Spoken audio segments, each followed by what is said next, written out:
لا حول ولا قوة إلا بالله العلي العظيم. أعوذ بالله السميع العليم من الشيطان اللعين الرجيم. بسم الله الرحمن الرحيم. الحمد لله الذي هدانا لهذا وما كنا لنهتدي لولا أن هدانا الله. لقد جاءت رسل ربنا بالحق والصلاة والسلام والتحية والإكرام على رسول الثقلين جد الحسن والحسين أبي القاسم محمد اللهم صل على وعلى آله الأطيبين الأطهرين الأشرفين الأفضلين ورحمة الله على محبهم أجمعين. أما بعد، قال الحكيم في كتابه الكريم بسم الله الرحمن الرحيم. فاسألوا أهل الذكر إن كنتم لا تعلمون. صلوات پڑھ لیجئے محمد وآل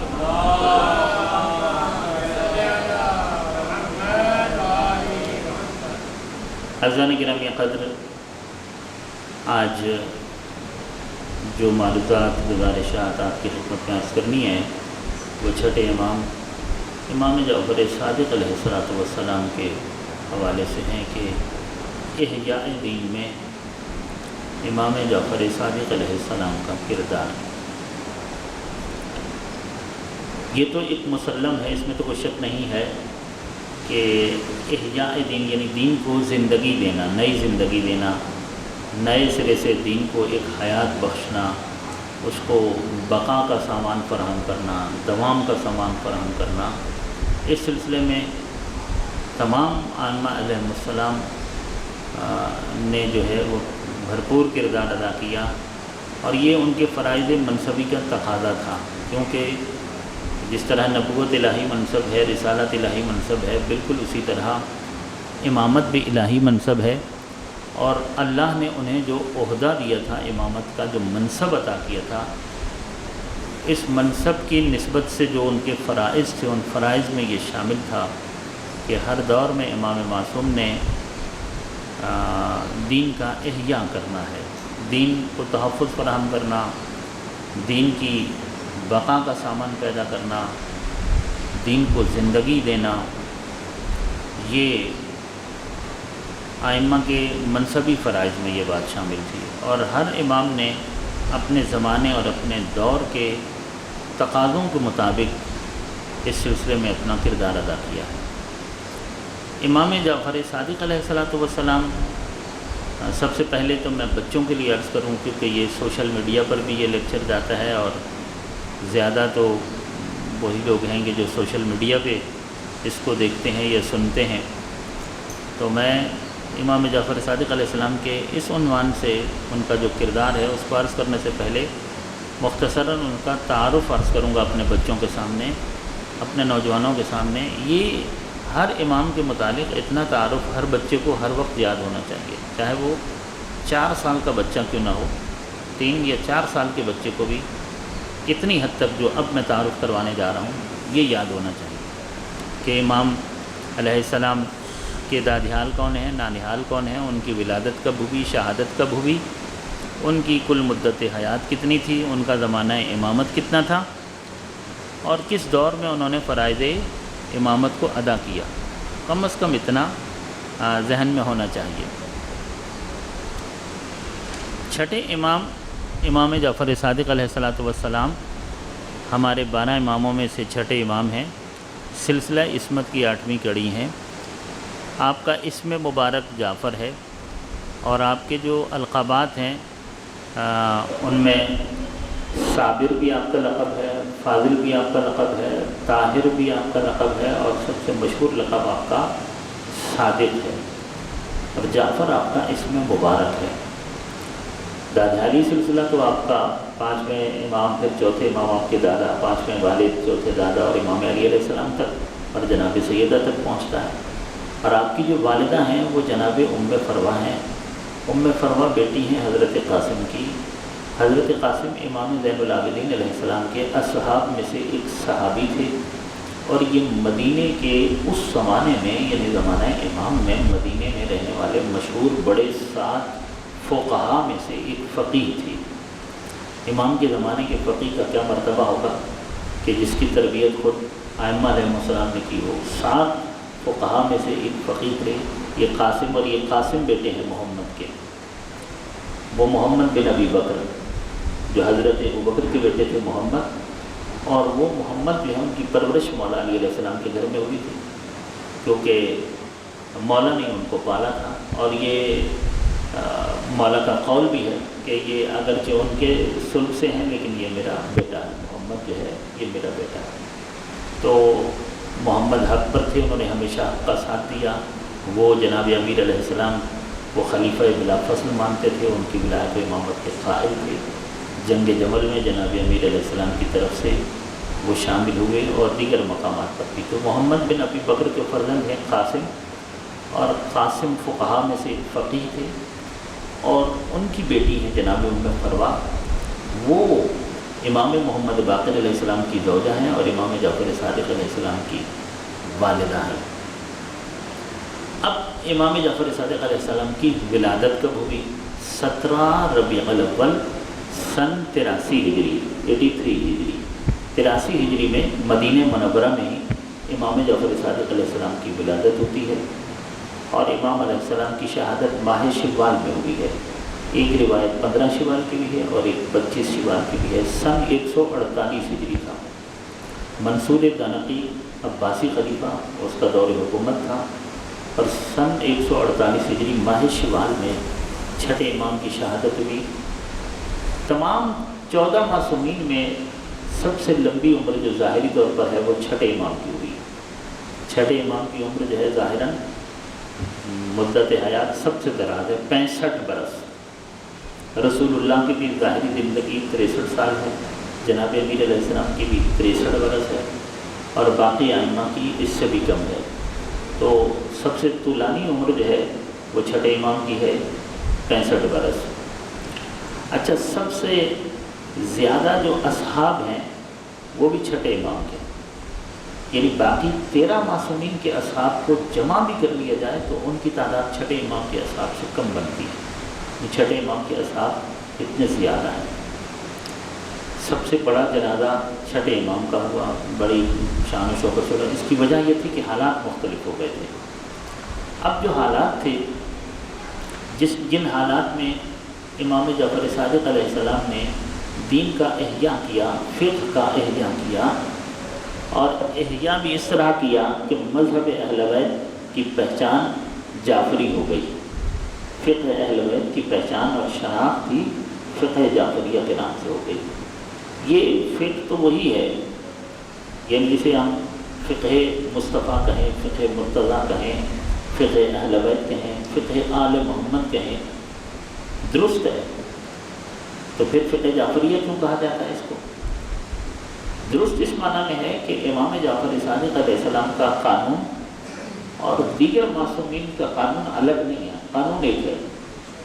جو رسول اللہ خدا کی طرف سے قوانین لے کر آئے تھے، شریعت کے قوانین، انہی قوانین کو امام جعفر صادق علیہ السلام نے بھی امت کے سامنے بیان کیا۔ وہی قوانین جناب امیر علیہ السلام اور دیگر ائمہ نے بھی بیان کیے ہیں، مگر اس فقہ کا نام فقہ جعفریہ پڑ گیا، اس لیے کہ اس فقہی لا کو نئی زندگی دینے کا موقع جو ہے وہ جس طرح امام جعفر صادق علیہ السلام کو ملا، اس طرح کسی اور معصوم کو ملا نہیں۔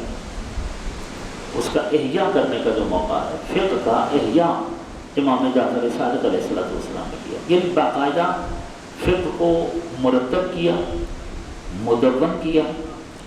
فقہی لا ابواب کی صورت میں باب الطہارت، پھر باب الصلاۃ، پھر باب الصوم، پھر باب الزکوٰۃ، پھر باب الحج، پھر باب الخمس، پھر باب الامر بالمعروف والنہی عن المنکر، پھر باب التولیٰ، باب التبرع، باب العبادات، باب المعاملات۔ اس طریقے سے ایک فقہی لا کو مرتب اور مدون جو ہے وہ امام جعفر صادق علیہ السلام نے کیا.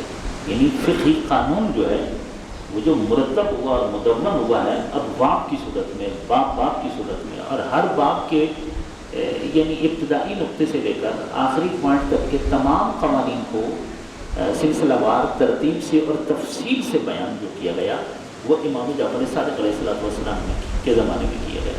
ورنہ اس سے پہلے یہ کہ کسی حکم فقہی کو جاننے کے لیے کوئی روایت، کوئی حدیث ڈھونڈنا پڑتی تھی اور اس کے لیے بہت زیادہ محنت کرنا پڑتی تھی کہ اس معاملے میں رسول اللہ کا کیا قول ہے، یا اس معاملے میں جناب امیر علیہ السلام کا کیا فرمان ہے، یا قرآن مجید کی کیا آیت ہے. تو بہت زیادہ محنت اور زحمت کرنا پڑتی تھی. اور یہ اس حوالے سے بھی ایک بڑا اہم ترین کام ہے کہ پیغمبر کے بعد ایک اچھا خاصا دور ایسا بھی آیا ہے کہ جس میں حدیث پر پابندی لگا دی گئی. حدیث بیان ہی نہیں کرنی، ٹھیک ہے نا، بس قرآن مجید کی طرف رجوع کیا جائے اور حدیث کو کوئی بھی بیان نہ کیا جائے. اب وہ یہ جو ہمارے برادران کے ہاں بھی جو احادیث کی کتب ہیں یہ 3 صدیاں بعد، 300 سال کے بعد جو ہے امام بخاری وغیرہ 300 سال کے بعد آتے ہیں اور ان کی جو کتابیں ہیں یہ 300 سال کے بعد ہیں. ایک لمبا عرصہ جو ہے حدیث کے بیان پر پابندی رہی ہے. اس کی کئی مصلحتیں تھیں، کئی وجوہات تھیں، کیونکہ رسول اللہ کی جو احادیث تھی وہ احادیث تو حق کو بیان کرتی تھی اور اہل بیت کے حق کو اور اہل بیت کی عظمت کو بیان کرتی تھی اور لوگوں کو حکم دیتی تھی کہ وہ اہل بیت کی پیروی کریں اور اہل بیت کی اطاعت کریں. اور جن لوگوں نے اہل بیت سے اقتدار کو چھین لیا تھا یا اہل بیت کے اس حق کو غصب کر لیا تھا، اب وہ یہ نہیں چاہتے تھے کہ یہ ساری چیزیں معاشرے کے سامنے واضح طور پر کھل کے سامنے آئیں. جب احادیث بیان ہوگی اور احادیث بیان کرنے کی آزادی ہوگی، لہذا پھر اس دور میں موضوعی احادیث، مجعولی احادیث یعنی گھڑی ہوئی احادیث جو ہیں، وضع کی ہوئی احادیث، جعل کی ہوئی احادیث، گھڑی ہوئی احادیث جو ہیں وہ بہت زیادہ سامنے آئیں، گھڑوایا گیا اہل حکومت اور اہل اقتدار کی طرف سے احادیث میں. تو یہ کیسے پتہ چلے کہ یہ روایت صحیح السند ہے؟ اس حوالے سے بھی بہت بڑا کام امام جعفر صادق علیہ السلام نے کیا. وہ قوانین مرتب کیے کہ جن قوانین کے ذریعے سے انسان دہن رسالت مآب سے نکلے ہوئے لفظوں تک پہنچ سکے، اسے پتہ چل سکے کہ یہ واقعہ رسول اللہ کا ارشاد گرامی ہے. یہ حدیث اس سے پہلے حدیث شناسی میں یعنی علم حدیث پر اس طرح کسی نے بھی کام نہیں کیا تھا. باقاعدہ حدیث کا جو علم ہے اس کے موجد ہیں امام جعفر صادق علیہ السلام.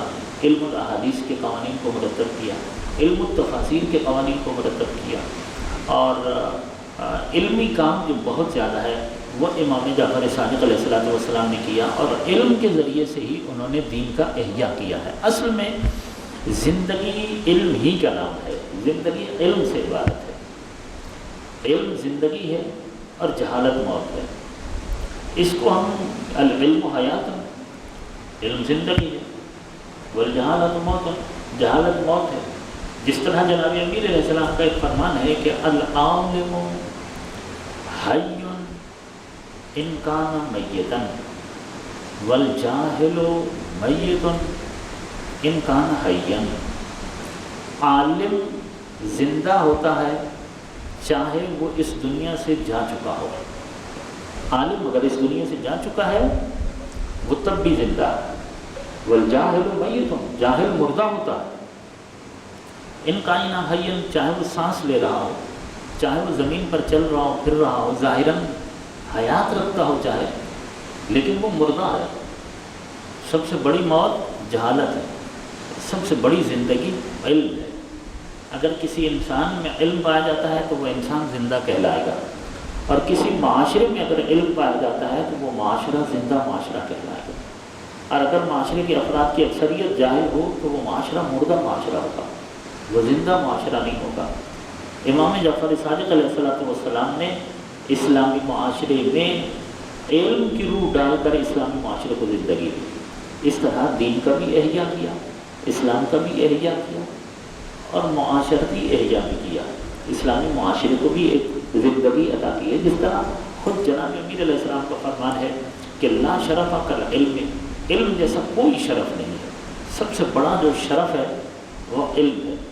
اور خود امام جعفر صادق علیہ السلام فرماتے ہیں اصول کافی میں چھٹے امام کا فرمان ہے کہ کونوا عالمن و متعلمن، دنیا میں رہنا ہے، اگر اللہ نے آپ کو زندگی دی ہے، آپ اس دنیا میں آئے ہیں، تو اگر اس دنیا میں رہنا ہے تو آپ کو 3 میں سے ایک ہونا چاہیے، ورنہ چوتھی صورت ہلاکت ہے۔ اگر آپ ان 3 میں سے کوئی ایک نہیں ہے تو چوتھی صورت ہلاکت ہے۔ کیا؟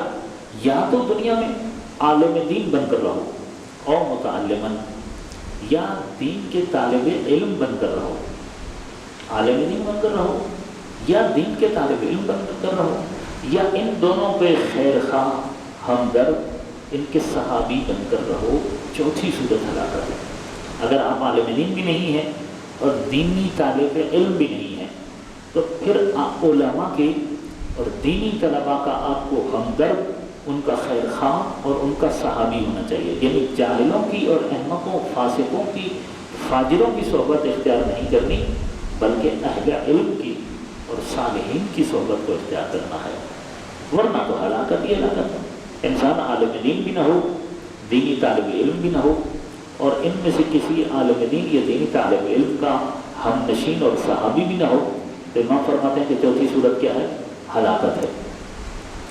اب اس انداز سے جو دین کا احیاء امام جعفر صادق علیہ السلام نے کیا، یعنی علم کو پھیلا کر اور اسلامی معاشرے میں علم کو پہنچا کر، اور رسول اللہ کی احادیث جو ہیں وہ احادیث کہ جن سے امت دور ہو چکی تھی، جنہیں امت فراموش کر چکی تھی، انہیں دوبارہ امت تک پہنچا کر قرآن مجید کی کہ ظاہر و باطن اور قرآن کی تفسیر اور قرآن کے مطالب کو لوگوں تک پہنچا کر، یعنی لوگوں کو دین شناس بنا کر دین کا احیاء جو امام جعفر صادق علیہ السلام نے کیا، یہ احیاء کسی اور امام کے زمانے میں اس انداز سے کیوں نہ ہوا؟ حالانکہ ہر امام نے احیاء دین میں اپنا کردار ادا کیا، جس طرح کے حالات تھے ان حالات میں امام علیہ السلام کی جو ذمہ داری بنتی تھی ہر امام نے اسی ذمہ داری پر ادا کیا۔ اب یہ چونکہ امام جعفر صادق علیہ السلام کے زمانے میں حالات ایسے تھے، آپ جانتے ہیں کہ جتنے بھی اہل اقتدار آئے ہیں انہوں نے معصومین پر اپنی خصوصی نگاہ ستم رکھی ہے، تو ائمہ علیہ السلام کو دینی امور انجام دینے کی اس طرح آزادی حاصل نہیں تھی کہ چوتھے امام کا آپ دور دیکھیں کہ روتے ہوئے گزرتا ہے، آنسوؤں کے ساتھ گزرتا ہے، لیکن امام اپنے منصبی فرائض سے غافل نہیں ہے۔ امام نے اپنے منصبی فرائض کی ادائیگی کے لیے کیا طریقہ ڈھونڈا؟ دعا کا طریقہ۔ اب دعا کے علاوہ امام کے پاس اور کچھ بھی نہیں تھا، نہ جلسے کر سکتے ہیں، نہ پبلک میں جا سکتے ہیں، نہ خطبات دینے کی آزادی ہے، تو امام نے دعا کا راستہ اپنایا اور معارف دین اور حقائق کے دین کو لوگوں تک دعا کے ذریعے سے پہنچایا چوتھے امام نے۔ یعنی ہر امام نے چاہے جیسے بھی حالات تھے اپنی منصبی ذمہ داریوں کو ادا کیا۔ چھٹے امام کا جو زمانہ تھا امام جعفر صادق علیہ السلام کا، اس زمانے کے حالات، یعنی امام کو موقع کچھ اس طرح مل گیا کہ یہ وہ دور تھا کہ جب بنو امیہ کے اقتدار کا سورج غروب ہونے جا رہا تھا اور اقتدار بنو عباس کی طرف منتقل ہونے والا تھا۔ ویسے تو امام جعفر صادق علیہ السلام کی جو کل زندگی ہے 65 برس کی کل زندگی ہے، اور اس میں 34 سال دور امامت ہے۔ اس 65 سالہ زندگی میں، امام کی 65 سالہ زندگی میں پہلے تو 10 حکومتیں گزری ہیں بنو امیہ کی، اور ان کے زمانہ امامت میں 5 حکومتیں، یعنی 34 سال کا ان کا جو زمانہ امامت ہے اس میں 5 حکومتیں بنو امیہ کی، 5 اس سے پہلے اور 5 منصب امامت سنبھالنے کے بعد 5 حکومتیں بنو امیہ کی چھٹے امام نے دیکھی۔ اس کے بعد اقتدار منتقل ہوا بنو عباس کی طرف، اور 2 حکومتیں بنو عباس کی بھی چھٹے امام نے دیکھی ہیں، یعنی ان کا بھی سامنا رہا ہے۔ یہ جتنے بھی سلاطین تھے یہ اہل بیت کے خیر خواہ نہیں تھے، اگرچہ بنو عباس نے حق آل محمد کا نعرہ لگا کر ہی اقتدار کو حاصل کیا تھا، لیکن وہ صرف کرسی اور اقتدار حاصل کرنے کے لیے، جب انہیں کرسی مل گئی، اقتدار مل گیا، یہ بنو امیہ سے بھی زیادہ بڑے ظالم اور ستمگر ثابت ہوئے۔ البتہ یہ وہ دور تھا کیونکہ 83 ہجری میں ولادت ہوئی تو 95 ہجری تک امام زین العابدین بھی موجود تھے۔ امام چھٹے امام کی ولادت کے بعد بھی یہ تقریباً 12 سال امامت کا منصب جو ہے وہ چوتھے امام کے پاس تھا، چھٹے امام کی ولادت کے بعد بھی۔ 5ویں امام کو بھی امامت منتقل نہیں ہوئی، 12 سال چھٹے امام کی ولادت کے بعد بھی امامت کس کے پاس ہے؟ چوتھے امام کے پاس۔ 95 ہجری میں چوتھے امام اس دنیا سے جاتے ہیں، تو منصب امامت کی ذمہ داریاں منتقل ہوئیں 5ویں امام کی طرف، امام محمد باقر علیہ السلام کی طرف۔ اس کے بعد 7 ذی الحج 114 ہجری تک، یہ 19 برس کا زمانہ 5ویں امام کا زمانہ امامت ہے۔ 7 ذی الحج 114 ہجری میں جب 5ویں امام کی شہادت ہوئی تو اس کے بعد امامت کا منصب اور منصب امامت کی جو ذمہ داریاں ہیں وہ 6 امام کی طرف منتقل ہو گئے۔ 114 ہجری سے لے کر 7 ذی الحج 114 ہجری سے لے کر شوال 148 ہجری تک یہ جو 34 سال کا عرصہ ہے، یہ 34 سال یہ زمانہ امامت ہے 6 امام کا۔ منصب امامت پر فائز ہیں اور امامت کی تمام تر ذمہ داریاں 6 امام سے متعلق ہیں، وہ امام وقت ہیں۔ اس 34 سال کے عرصے میں پھر 5 حکومتیں بنو امیہ کی اور 2 حکومتیں بنو عباس کی۔ 132 ہجری میں اقتدار شفٹ ہو گیا بنو امیہ سے بنو عباس کی طرف۔ سن 132 ہجری میں اب تک جو حکومتیں بنو امیہ کی چلی آ رہی تھیں، سن 132 ہجری تک بنو امیہ کے بادشاہ بدل کر بنو امیہ کے آتے رہے۔ 132 ہجری کے بعد اقتدار منتقل ہو گیا بنو عباس کی طرف۔ اس عرصے میں 5ویں امام کو بھی جب یہ زمانہ 5ویں امام کا زمانہ امامت تھا، اس زمانے میں یہ حالات پیدا ہو چکے تھے، لہذا ائمہ اہل بیت کی طرف سے وہ لوگ کے جن کے پاس اقتدار تھا وہ کرسی بچانے میں مصروف ہوئے، اور جنہیں اقتدار چاہیے تھا وہ کرسی چھیننے میں مصروف ہو گئے۔ یعنی بنو امیہ اور بنو عباس میں اقتدار کی اور حکومت کی ایک جنگ چھڑ گئی، توجہ اہل بیت سے ہٹ گئی۔ یعنی آل محمد پر جو پابندیاں لگانی تھیں، انہیں جو محدود کرنا تھا، انہیں جو محسود کرنا تھا، اس سے ان کی توجہات ہٹ گئی اور یہ آپس میں مشغول ہو گئے۔ تو 5ویں اور 6 امام کو علمی کام انجام دینے کا موقع ملا۔ یہ وہ وقت تھا کہ 5ویں امام کو اور 6 امام کو موقع مل گیا کہ اب انہوں نے کہا کہ ہم اپنے جد کے دین کو کی تبلیغ کریں اور اس کا نئے سرے سے احیاء کریں، دین الہی کا، دین خدا کا نئے سرے سے احیاء علم کے ذریعے سے کیا جائے۔ تو یہ جو یونیورسٹی ہے، جو امام صادق علیہ السلام کی یونیورسٹی تھی، اس کی بنیاد 5ویں امام نے رکھی تھی مسجد نبوی میں۔ مسجد نبوی کے اندر یہ تعلیمی ادارہ 5ویں امام محمد باقر علیہ السلام نے قائم کیا تھا، اور امام محمد باقر علیہ السلام، اس کو تاریخ نے اس یونیورسٹی کو جامع اہل بیت بھی کہا ہے اور جامع امام صادق بھی کہا ہے۔ اس کے یہ نام بیان میں جامع اہل بیت بھی بیان ہوا اور جامع امام صادق بھی اس ادارے کا نام بیان ہوا۔ یہ اس طرح کی یونیورسٹی تھی کہ اس میں یعنی ایک ہی تعلیمی ادارے کے اندر نرسری لیول سے لے کر، آج کی زبان میں کہوں کہ نرسری لیول سے لے کر PhD لیول تک کی تعلیم اس یونیورسٹی میں تھی۔ نرسری لیول سے لے کر PhD لیول تک، یعنی تمام پرائمری، سیکنڈری، ہائر سیکنڈری اور پھر کالج اور یونیورسٹی کی تمام تر ایجوکیشن وہ یہاں تھی۔ یعنی اگر ایک طرف ایک شعبہ ابتدائی تعلیم کا ہے تو دوسری طرف اس سے اعلیٰ سطح کی تعلیم کا شعبہ ہے، اور اس سے زیادہ اعلیٰ اور بالا سطح کی تعلیم کا شعبہ ہے، اور اس طرح عالی ترین سطوحات تک کی تعلیم اس جگہ سے دی جاتی تھی۔ 5ویں امام کے زمانے میں 5ویں امام اس یونیورسٹی کے چانسلر کہہ لیجیے آپ ان کے، جو وہ چانسلر، اور 6 امام وائس چانسلر تھے۔ اور اس کے بعد 6 امام کا زمانہ امامت جب شروع ہوا تو یونیورسٹی کی جو مدیریت ہے وہ بھی 6 امام کے پاس آ گئی۔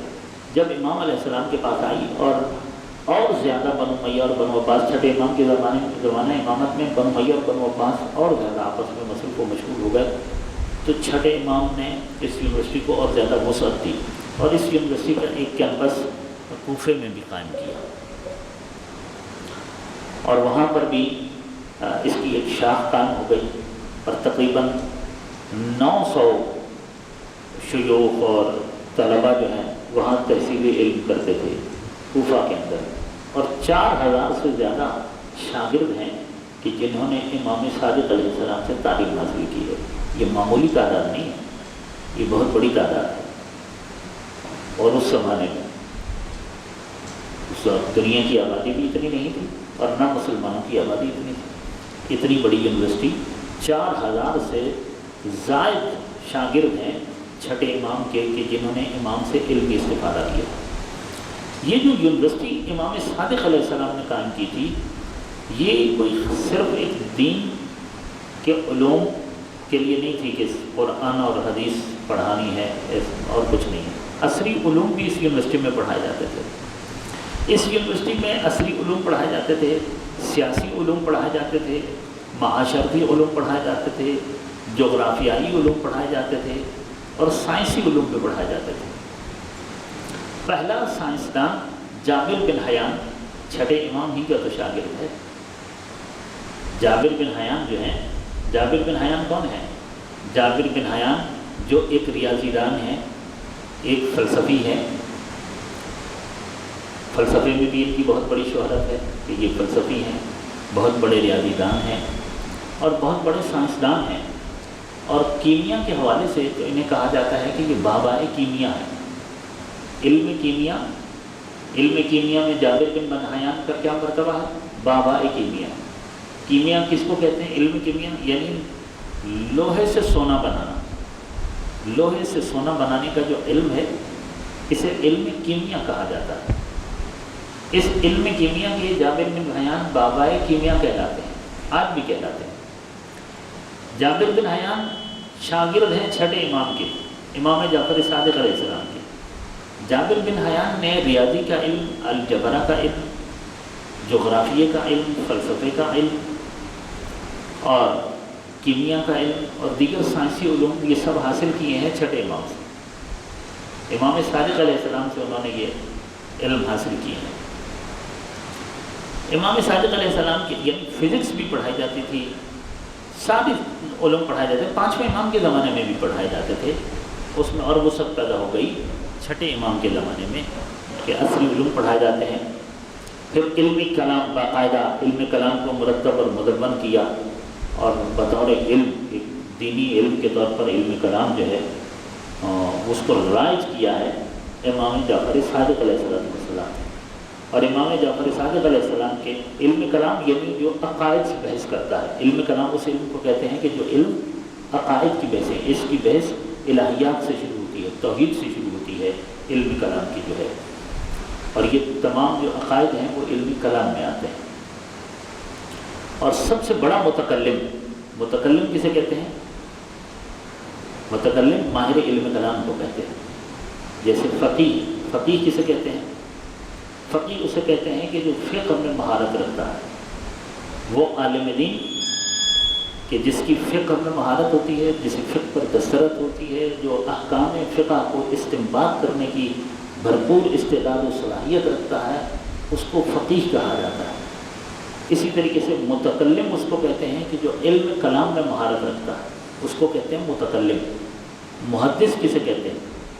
جو حدیث کا محقق ہوتا ہے، حدیث کے محقق کو محدث کہا جاتا ہے۔ علم کلام کے محقق اور ماہر کو متکلم کہا جاتا ہے۔ اس طریقے سے مفسر، علم تفسیر کا ماہر جو ہے، تو جس نے تخصص کیا ہے، جو عالم دین جس سبجیکٹ کا جہاں اس کی اسپیشلائزیشن ہے، جہاں اس کا تخصص ہے، تو اس میں جب وہ اپنی پی ایچ ڈی کر لیتا ہے، ڈاکٹریٹ کر لیتا ہے، اس کا جب وہ ماہر تر ہو جاتا ہے تو اسی حساب سے کسی کو متکلم، کسی کو فلسفی، کسی کوئی فقیہ، اپنے سبجیکٹ کے حساب سے۔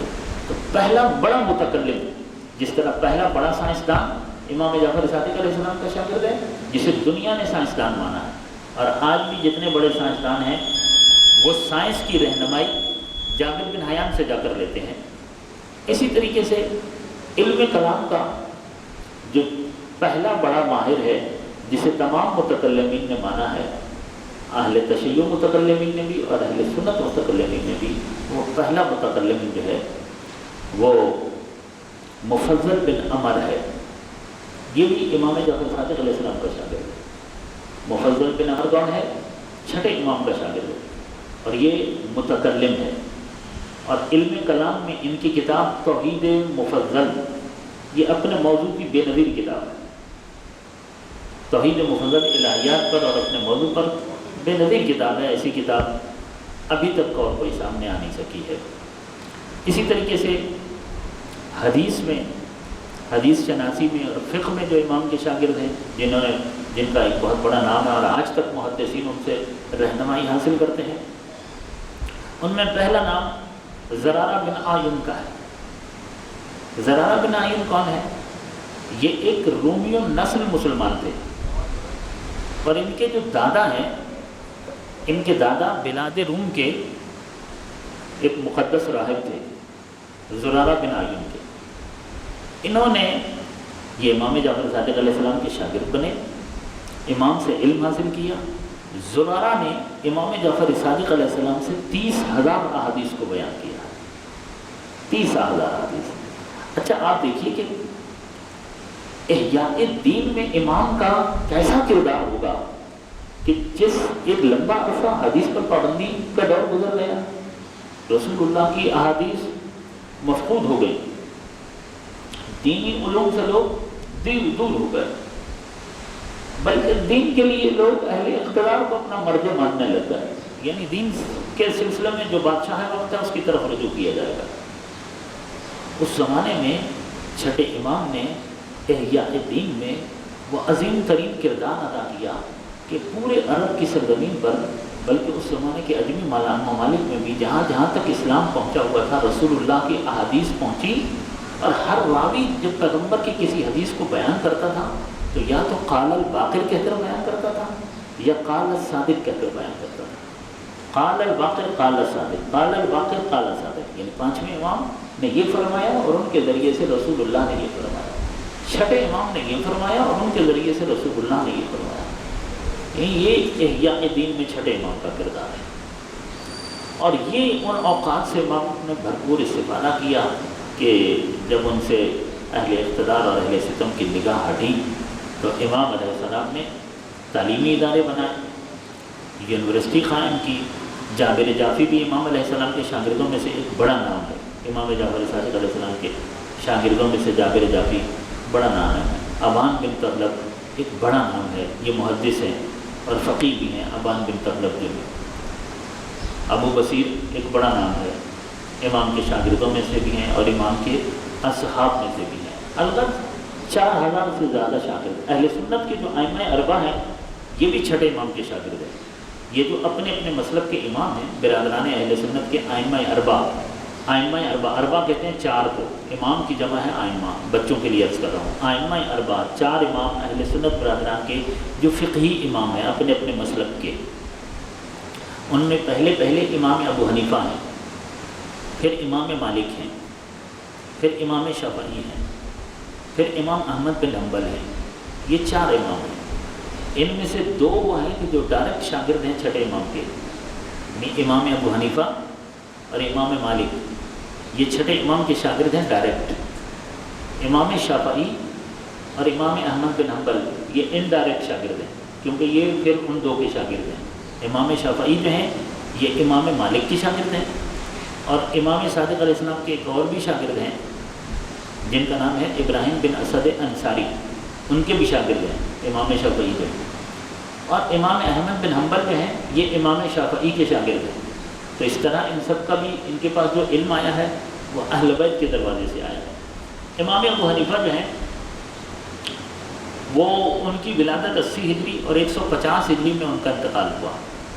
نعمان ان کا اصل نام ہے، ان کے والد کا نام ثابت ہے، نعمان بن ثابت۔ یہ چھٹے امام کے شاگرد ہیں، اور ان کا مشہور قول ہے کہ لولا السنتان لہلک النعمان، کہ اگر نعمان کی زندگی میں وہ 2 سال نہ ہوتے کہ جو چھٹے امام سے کسب علم کرنے میں نے گزارا ہے، وہ کہتے ہیں کہ 2 سال اگر نہ ہوتے تو نعمان ہلاک ہو جاتا۔ ان کا یہ بھی کہنا ہے کہ نعمان کی آنکھ نے امام صادق سے بڑا عالم نہیں دیکھا۔ وہ یہ کہتے ہیں کہ مجھ ابو حنیفہ کی نگاہ میں اگر اس دنیا میں سب سے بڑا کوئی صاحب علم و فضل ہے تو وہ امام صادق علیہ السلام، ان سے بڑھ کر کوئی نہیں۔ امام مالک کا بھی یہ قول ہے۔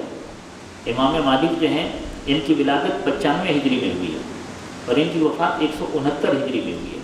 یہ امام صادق کے شاگرد ہیں، اور ان کا بھی یہ قول ہے کہ زہد و تقویٰ و طہارت و پرہیزگاری میں اور علم و فضل میں مالک کی آنکھ نے امام صادق سے بڑھ کر کائنات میں کسی کو نہیں پایا۔ یعنی پوری کائنات میں مالک کی نگاہ میں اگر زہد و تقویٰ و پرہیزگاری میں اور علم و فضل میں اگر کوئی سب سے زیادہ ہے تو وہ امام صادق ہے۔ اور یہی امام مالک ہیں کہ جن کا یہ قول ہے کہ میں جب بھی چھٹے امام امام صادق کی خدمت میں پہنچا ہوں تو میں نے انہیں 3 حالتوں میں سے کسی ایک حالت میں دیکھا ہے، یا تو انہیں نماز پڑھتے ہوئے پایا، یا انہیں روزے کی حالت میں پایا، یا انہیں قرآن کی تلاوت کرتے ہوئے میں نے دیکھا ہے۔ ان 3 حالتوں کے علاوہ مالک نے کسی اور حالت میں ان کو نہیں دیکھا۔ یہ امام مالک کا قول ان کے لیے جو ہے۔ اور امام مالک کے شاگرد ہیں پھر امام شافعی۔ امام شافعی جو ہیں ان کی ولادت 64 ہجری میں ہوئی، اور امام شافعی کی ولادت جو ہے یہ 150 ہجری میں ہوئی، اور 204 ہجری میں ان کی وفات ہوئی ہے امام شافعی کی۔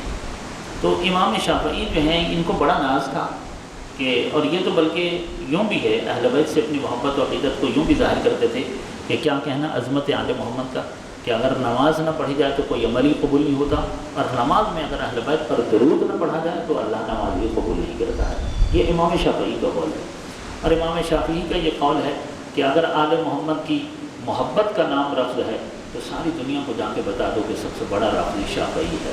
یعنی اگر محبت اہل بیت ہی کو رفض کہتے ہیں تو پھر شافعی سے بڑا کوئی رافضی نہیں ہے۔ اور ان کے شاگرد امام احمد بن حنبل ہیں۔ ہمارے ہاں جنوبی ایشیا میں، خاص طور پر پاکستان میں، ہندوستان میں اور بنگلہ دیش میں برادران میں سے زیادہ تر لوگ جو ہیں وہ امام ابو حنیفہ کے مقلد ہیں، یعنی تقلید کرتے ہیں امام ابو حنیفہ کی۔ اب امام ابو حنیفہ نے علم کی خیرات کہاں سے لی ہے؟ امام صادق علیہ السلام سے لی۔ ان تمام چاروں ائمہ اربعہ نے جو علم کا تورک ہے، علم کی نیاز ہے اور علم کی جو خیرات ہے وہ امام صادق علیہ السلام سے لی ہے۔ اور اس بات کو ایک بچہ بھی سمجھتا ہے کہ بڑے عالم کی موجودگی میں چھوٹے عالم کی تقلید نہیں ہو سکتی ہے۔ اگر ہم نے کسی کی فقہ ہی پر چلنا ہے تو جب ان کے استاد کی فقہ موجود ہے جن کے یہ خود بھی پیروکار تھے تو پھر فقہ جعفریہ پر عمل کرنا چاہیے، امام صادق کی فقہ پر عمل کرنا چاہیے، یعنی فقہ جعفریہ۔ تو امام صادق علیہ السلام نے حدیث کو، حدیث کا علم، یعنی حدیث کیا ہوتا ہے، تحکیم حدیث کیا ہے، تخریج حدیث کیا ہے، حدیث ایک پورا علم ہے۔ علل حدیث، تعلیل حدیث، رجال حدیث، یہ پورا علم ہے جو پڑھایا جاتا ہے، اور اس علم کے محقق کو اور اس علم کے ماہر کو محدث کہا جاتا ہے۔ اس علم کے موجد امام صادق علیہ السلام، علم کلام کے موجد امام صادق علیہ السلام۔ تو یہ جو آج تمام مسالک اور مکاتب اور مذاہب اسلامی کے مدارس میں علوم پڑھائے جاتے ہیں، یہ امام جعفر صادق علیہ السلام کی یونیورسٹی سے یہ علم نکلے۔ علم کلام بھی، علم حدیث بھی، علم تفسیر بھی، علم فقہ بھی۔ اور اس انداز سے امام علیہ السلام نے دین کا احیاء کیا کہ صبح قیامت تک کے لیے دین کو ایک علمی زندگی مل گئی۔ اب کوئی کتنا ہی بڑا جاہل کیوں نہ ہو، وہ دین کی پاکیزہ تعلیمات کو مسخ نہیں کر سکتا ہے، مٹا نہیں سکتا ہے۔ یعنی احیاء دین میں اتنا مضبوط اور مستحکم اور کلیدی کردار ہے امام جعفر صادق علیہ السلام کا۔ اور وہ، یعنی امام علیہ السلام نے ہمارے لیے بھی ایک سیرت چھوڑی ہے کہ کسی بھی زمانے میں رہو، بنیادی کام علم کو پھیلانے پر کرو۔ معاشرہ ایجوکیٹ ہوگا، لوگوں کے پاس اگر علم ہوگا تو لوگ خود بھی زندہ ہوں گے، معاشرہ بھی زندہ رہے گا اور ان کا دین بھی زندہ رہے گا۔ یہی امام کی سیرت ہے، اور خدا ہمیں توفیق عطا فرمائے کہ ہم امام علیہ السلام کی سیرت کو جان کر سمجھ کر اس پر عمل کر سکیں۔ والسلام علیکم ورحمۃ اللہ وبرکاتہ۔